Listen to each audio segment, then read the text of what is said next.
સુરતની ભેસ્તાન પોલીસે ઉન વિસ્તારમાં એકની હત્યા કરી બીજાને હોસ્પિટલે પહોંચાડનાર માથાભારે લસ્સી ગેંગના 3 આરોપીઓને ઝડપી પાડ્યા હતા।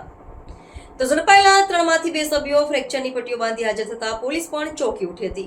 ભેસ્તાન પોલીસ પાસેથી મળતી માહિતી મુજબ ભેસ્તાન ભીંડી બજાર સ્થિત આવેલ ખલીલ ટી સેન્ટર ખાતે થયેલી સનસનાટીભરી હત્યામાં મૂળ ઉત્તર પ્રદેશના વતની સગીર યુવક શકીલનું મોત નીપજ્યું હતું, જ્યારે તેનો મિત્ર અલ્લુ ગંભીર રીતે ઘાયલ થયો હતો। પોલીસના જણાવ્યા અનુસાર ફરિયાદી સોહેલના મિત્ર શકીલને આરોપીઓએ અગાઉ કોઈ બાબતે ઠપકો આપ્યો હતો। આ જૂની અદાવતની માથાકૂટ ચાલી રહી હતી। હુમલા સમયે આરોપીઓએ શકીલને તું શા માટે મારા મિત્રને ઠપકો આપે છે તેમ કહીને ચપ્પુ અને લોખંડના પાઇપ વડે જીલણ હુમલો કર્યો હતો, જેના કારણે શકીલનું ઘટના સ્થળે જ કરપીણ મોત નીપજ્યું હતું।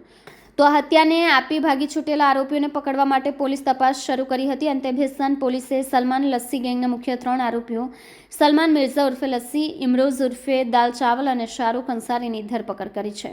જો કે પોલીસે જ્યારે આરોપીઓને પકડ્યા ત્યારે એક ચોંકાવનારી બાબત સામે આવી। ધરપકડ કરાયેલા 3 આરોપીઓમાંથી આરોપી શાહરૂખ અંસારી હાથમાં ફ્રેક્ચરની પટ્ટી બાંધીને આવ્યો હતો। તેણે પોલીસને જણાવ્યું કે મારામારીના કેસમાં તેને ઈજા થઈ છે, જ્યારે બીજા આરોપી ઇમરોઝ ઉર્ફે દાલ ચાવલે જણાવ્યું કે તે બાઇક પરથી પડી ગયો હોવાથી તેને ઈજા થઈ છે। આ લસ્સી ગેંગના મુખ્ય સભ્યો જે રીતે ઇજાગ્રસ્ત અવસ્થામાં પોલીસ સમક્ષ હાજર થયા તેનાથી પોલીસને તેમની ઉપર સંપૂર્ણ શંકા ગઈ છે। હાલ પોલીસે ત્રણેયની વધુ તપાસ હાથ ધરી છે। ગત તારીખ 23/10/2025ના રોજ મોડી રાત્રે લગભગ 11 થી 11:30ના સુમારે અત્રેના ભેસ્તાન પોલીસ સ્ટેશન કે જે ડિવિઝન અને ઝોન 6 હેઠળ કાર્યરત છે તેમાં એક હત્યાનો બનાવ બનવા પામેલ હતો।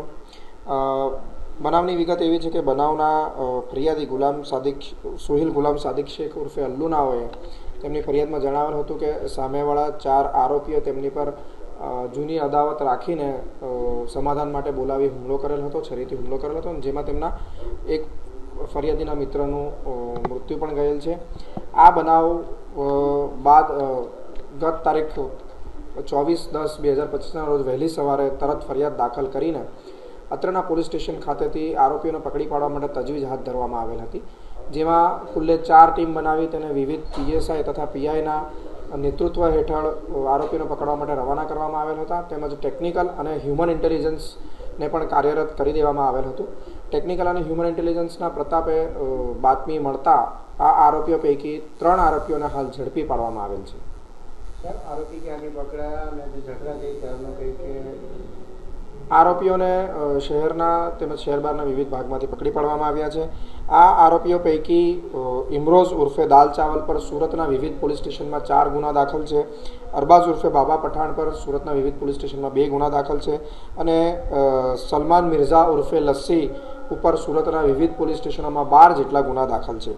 આ ઉપરાંત ફરિયાદી સોહેલ ગુલામ સાદિક શેખ ઉર્ફે અલ્લુ પર પણ શહેરના વિવિધ પોલીસ સ્ટેશનમાં 9 જેટલા ગુના દાખલ છે અને વધુમાં અન્ય આરોપીઓ આમાં કોઈ સામેલ છે કે કેમ અને તેમની પર કોઈ અન્ય ગુના દાખલ છે કે કેમ તે દિશામાં પણ પોલીસની તપાસ ચાલુ છે।